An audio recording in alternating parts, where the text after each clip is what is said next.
कच्ची शीशियों की मानंद है, ये जल्दी टूट जाती हैं, इनके दिल जल्दी टूट भी जाते हैं और दिल जल्दी मायल भी हो जाते हैं।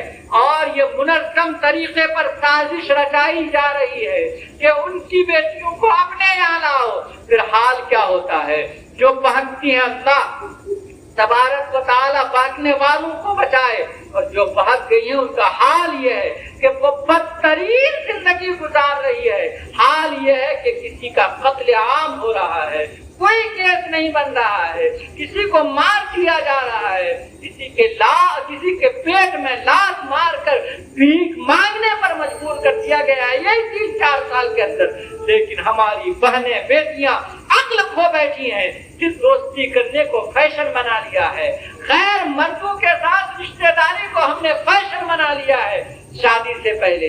तो इन सब चीजों पे भी हमें और आपको ध्यान रखना है कि हम अपनी बेटी संभालें, आप अपनी बेटी संभालें। जब सबकी बेटियां समझ जाएंगी, आप स्कूल पढ़ाइए, पढ़ाने के लिए कौन मना करता है, जबकि इस्लाम ने दायरे में रहकर तालीम हासिल करने की इजाजत दी है।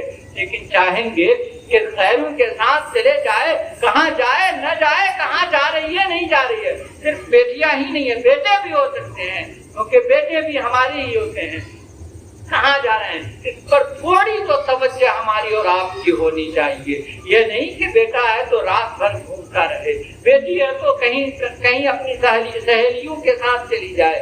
नहीं, इसे हमें और आपको अपने घर से इजाजत नहीं देनी चाहिए, वरना ये बीमारी जितनी तेजी के साथ फैल रही है और जिस कदर मुनज़्ज़म तरीके पर इस चीज को अपनाया जा रहा है, और हमारी बेटियों को जाल पूरे हिंद में फैले हुए हैं। ये नहीं कि मुस्लिम इलाका है तो ऐसा नहीं होगा, अरे हमारे यहाँ होता है।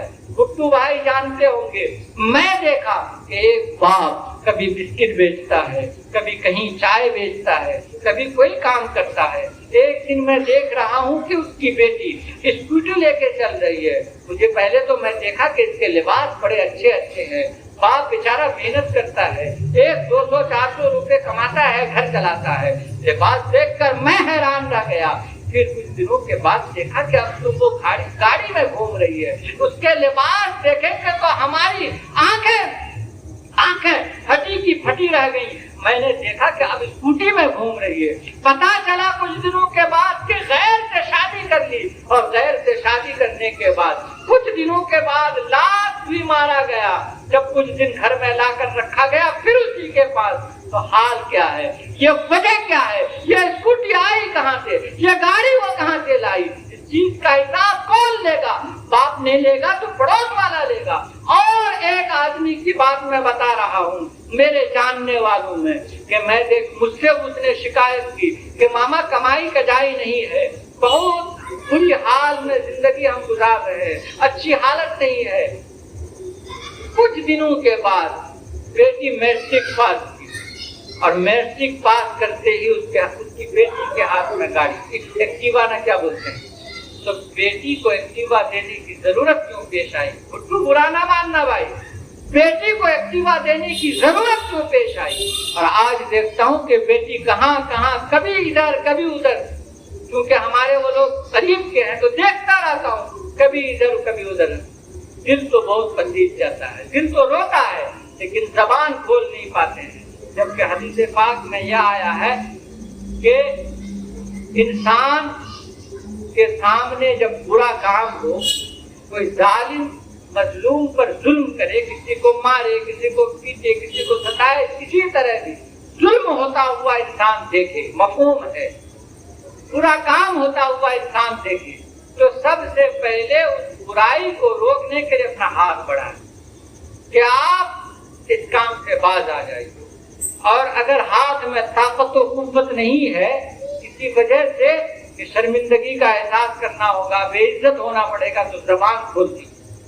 और मैं भी अल्लाह तबारक व तआला ने वो ताकत और कुव्वत नहीं दी है, तो फिर आप उसको दिल से बुरा जानिए। लेकिन जानते हैं मेरे आका आगे इरशाद फरमाते हैं یہ تمہارے کمزور ایمان کی علامت ہے، یعنی دل سے برا جاننا ہمارے کمزور ایمان کی علامت ہے۔ تو ہمارا تو ایمان ہے ہی کمزور، لیکن افسوس ہے کہ کبھی اس کے دوست کے پاس بھی بول دیا جائے تاکہ اس کا دوست اس کو کہے کہ فلاں آدمی تمہاری بیٹی کے تعلق سے اس طرح بول رہا تھا، تو ہو سکتا ہے کہ اسے احساس ندامت ہو اور وہ اس چیز سے باز آ جائے۔ باہر کا کہنے کا مطلب و مقصد یہ ہے کہ ہمیں اپنی زندگی شریعت کے مطابق گزارنی چاہیے۔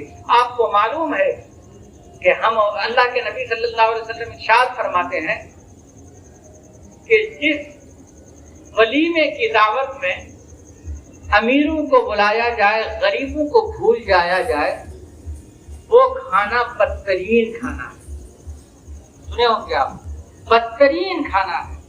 میں بڑے بڑے گھروں میں بھی گیا، کیونکہ ابا کو دعوت ہوتی ہے اچھے اچھے، افسوس ہوتا ہے کہ پاس پڑوس میں بھی کوئی غریب رہتا ہے نا تو اسے بھی دعوت نہیں ہوتی ہے۔ اگر دعوت ہوتی بھی ہے تو دو چار کو دعوت ہوتی ہے اور دو چار کے سوا سب کو بھول جاتے ہیں۔ افسوس کی بات ہے کہ ہم اور آپ جب امیروں کو اپنی دعوتوں میں بلائیں گے اور ولیمے کے کھانے میں بلائیں گے تو ہمارا کھانا اچھا ہوتے ہوئے، بریانی وغیرہ وغیرہ انواع اقسام کے کھانے ہوتے ہوئے بھی وہ اللہ کے نبی کے فرمان کے مطابق وہ برا ہی کھانا ہے، بدترین ہی کھانا ہے۔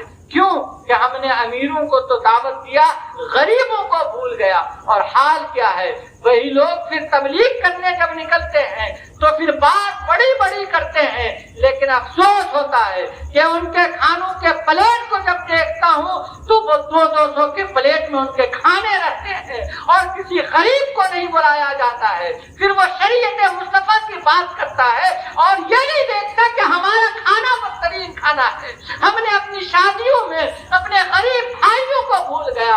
ارے اللہ کے نبی وہ ہے جو غریبوں کو شادی کے کھانوں میں بھولنے سے منع فرما رہے ہیں اپنے حدیث کے مطابق، اپنے فرمان کے مطابق۔ میرے آقا صلی اللہ علیہ وسلم غریبوں کا ساتھ دینے تو شادیوں میں بھی فرما رہے ہیں، تو غریبوں کو ہمیں اچھے اچھے تقریبات میں بھی بھولنا نہیں چاہیے۔ اور پھر حال کیا ہے، میرے آقا علیہ السلام کے فرمان کے مطابق یہ شادی وہی خانہ آبادی ہے، وہی برکت والی اور مبارک ہے جس میں خرچ کم ہو، جس میں اخراجات کم ہو۔ آج حال کیا ہے کہ لوگ صرف دکھاوے کے طور پر 4 5 بلکہ 7 لاکھ تک کا ڈیکوریشن دیکھا ہوں۔ میں تو شاید کم دیکھا ہوں گا، میرا ظفیر بھائی زیادہ ہی دیکھا ہوگا، علال بھائی زیادہ ہی دیکھے ہوں گے، کیونکہ یہ لوگ زیادہ جایا کرتے ہیں۔ تو 7 لاکھ تک جس قوم کے لوگ صرف سجاوٹ میں برباد کر دیں اور کہیں کہ غریب کی بیٹیاں گھروں میں پڑی ہیں، تو میں کہتا ہوں 7 لاکھ سے 7 بیٹیوں کی شادی ایک گھر والا دلا سکتا ہے، کھانا الگ، پینے کا پیسہ الگ۔ تو بتائیے تو صحیح، مسلمان کب فاقے میں رہے گا؟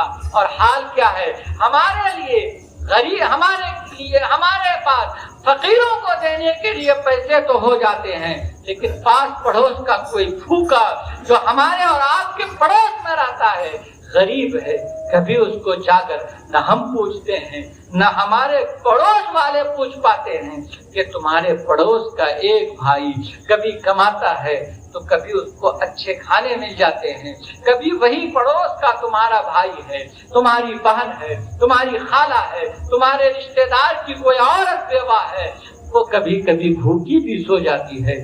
غریب کو، وہ فقیر کو دینا فائدہ مند نہیں ہوگا، سود مند نہیں ہوگا، یعنی آپ کو نفع نہیں پہنچائے گا، جبکہ پڑوس آپ کا بھوکا رہ جائے۔ تو پڑوس کی ذمہ داری آپ پر ہے، فقیروں کو نہیں دیں گے تو کوئی حساب نہیں ہوگا۔ اور آج جانتے ہیں، میں فقیروں کے تعلق سے اس لیے بھی بولتا ہوں کہ میں دیکھا ہوں کئی فقیروں کو